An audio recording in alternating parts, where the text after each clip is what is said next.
Vous avez la parole. Merci, monsieur le sénateur maire. Je profite de ce rapport pour vous rappeler combien les habitants des 13e et 14e arrondissements se sentent une fois de plus lésés, une fois de plus ignorés, une fois de plus abandonnés. Comment voudriez-vous ne pas se sentir Marseillais de seconde zone quand on constate le mépris que l'État, représenté par l'inimitable préfet Bouillon, nourrit à leur endroit, un mépris de l'État conforté, monsieur le maire, malheureusement par votre silence. Or, que demandent les Marseillais des 13e et 14e arrondissements? Être traités comme les Marseillais des 11e et 12e arrondissements. Pas plus, mais pas moins. C'est vous, monsieur le sénateur maire, qui vous plaisez à répéter à l'envi que Marseille est une et indivisible. Qui peut encore vous croire? Assurément pas les habitants de Frévalon, de Malpassé, du Merlan, du Petit-Canet ou encore de Sainte-Marthe. Aucun ne peut encore vous croire à l'examen de la partie L2 qui les frappe. Car le problème est là, il n'y a pas une, mais deux L2, ou deux portions traitées de manière différente, au mépris de toute prise en compte des analyses pourtant réalisées du terrain, au mépris du principe républicain d'égalité. À l'Est, la concertation constructive et opérante, le respect des habitants, les aménagements paysagers, le traitement phonique de l'équipement, la couverture de la voie. Au nord, ou encore récemment, on s'est empressé, si cela vous intéresse, on s'est empressé d'ajouter une protection phonique dans le tunnel de Montolivet après que des essais aient révélé des nuisances sonores jugées trop importantes, tant mieux, bien sûr, pour les Marseillais de Montolivet. Au nord, les aménagements bas de gamme et le mépris, rien que le mépris des habitants, des élus, des CIQ et des associations, dont l'association Cannes L2, comité anti-nuisance L2, dont l'action au service du seul intérêt général apporte des études et des propositions qui mériteraient pourtant l'attention des pouvoirs publics. Avec la livraison de la partie Est prévue cet été et son éventuelle ouverture décidée par l'État, et alors que la partie Nord sera encore en travaux pour au moins 18 mois, nous aurons une augmentation de la saturation du trafic des voies au débouché de Frévalon et de Saint-Jérôme, et plus exactement sur le rond-point Wrzesinski. Vous ne pouvez pas feindre, monsieur le maire, de l'ignorer, puisque l'ensemble des décideurs connaît un avis gouvernemental datant de 2007 et qui indiquait déjà qu'une ouverture de ce tronçon sans que la partie nord soit achevée serait préjudiciable à la circulation et à l'environnement entre l'échangeur de Frévalon et l'A7. Personne ne conteste en effet que les quartiers de Malpassé, du Merlan, de la Busserine, de Fontvert, du Petit-Canet, de Sainte-Marthe et de Saint-Joseph vont subir une augmentation du trafic routier, donc plus de bouchons, plus de bruit, plus de pollution, sans que les pouvoirs publics ne se préoccupent des conséquences sur la population et donc sur la santé de dizaines de milliers de Marseillais. Alors que l'on vient d'inaugurer le nouveau stade du Merlan et que nos jeunes et moins jeunes sont censés y entretenir leur santé par le sport, vous vous apprêtez en toute connaissance des conséquences à ouvrir une voie qui va les asphyxier.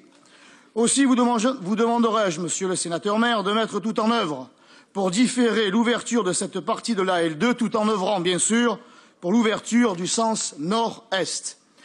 Quand il s'agit d'opérationnalité et d'efficacité, force est de constater que la L2 n'est pas un modèle, puisqu'elle ne tient pas compte de la nécessaire adaptation entre les voies existantes afin d'améliorer l'accès au centre-ville, et notamment sur le front de la Joliette. Afin d'être en phase avec les problématiques actuelles, il est nécessaire de créer des bretelles de retournement L2 à 7 au niveau des Arnavaux.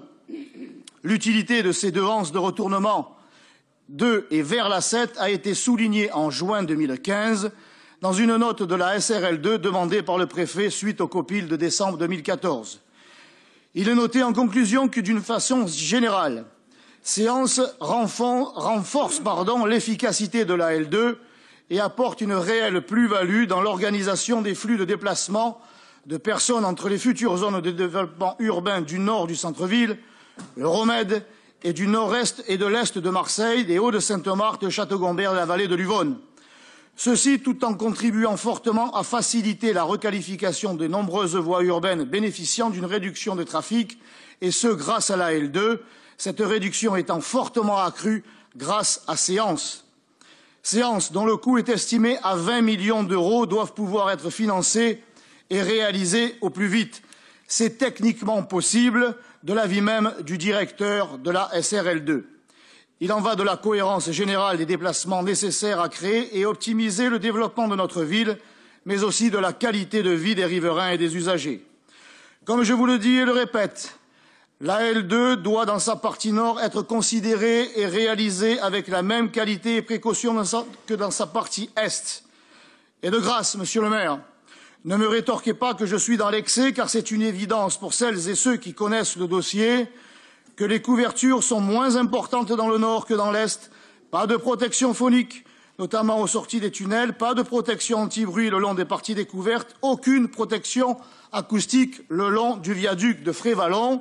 Savez-vous quelle réponse a été apportée aux 58 familles de la tour H de Frévalon et qui vont subir, test à l'appui, de fortes nuisances sonores? On leur a répondu « On vous paiera le double vitrage ». On ne saurait être plus méprisant. Le revêtement de chaussées est de moindre qualité. Aucun traitement de l'air extrait des tunnels. Pas de cheminée pour favoriser la dispersion des polluants. L'État, avec votre silence complice, fabrique ce qui sera demain un scandale de santé publique. Cette L2 sera le creuset d'un scandale pareil à celui de l'amiante et aucun élu ici présent ne pourra dire qu'il ne savait pas. Le préfet Bouillon doit mettre en place la surveillance et la mesure de la qualité de l'air, mais aussi l'intensité du bruit, et ce, par des organismes indépendants de la SRL2. Ne me dites pas que cela a été prévu, que cela sera fait. Les réponses hypothétiques politiquement correctes ne suffisent plus. Ce sont ces mêmes réponses que vous nous servez quant aux aménagements de surface. C'est parce que la L2 a été mal montée, mal défendue par les socialistes quand ils étaient à la mairie de secteur, que nous en sommes là. Il faudra un jour d'ailleurs que l'on sache pourquoi et surtout pour qui ce dossier a été si mal défendu.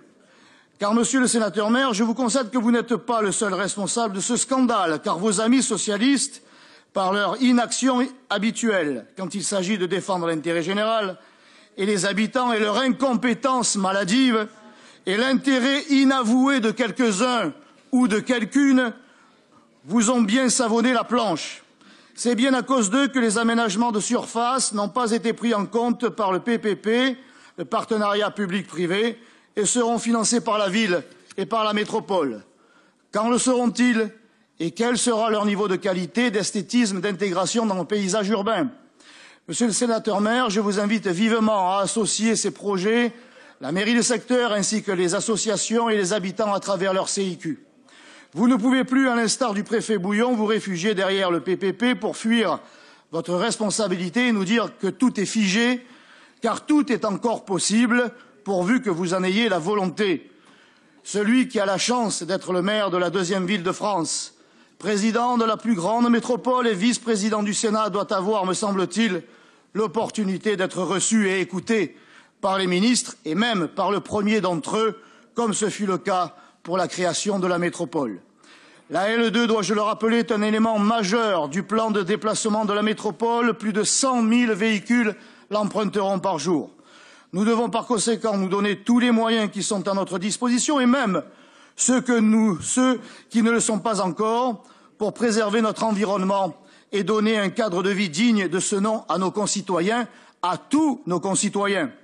Pour les Marseillais et pour nos enfants, nous devons être à la hauteur de notre fonction d'élu. Agissez, monsieur le sénateur maire, agissons ensemble pour que les intérêts de Marseille et de tous les Marseillais soient entendus, défendus et respectés. Donnons à la L2 la dimension que Marseille et ses habitants méritent.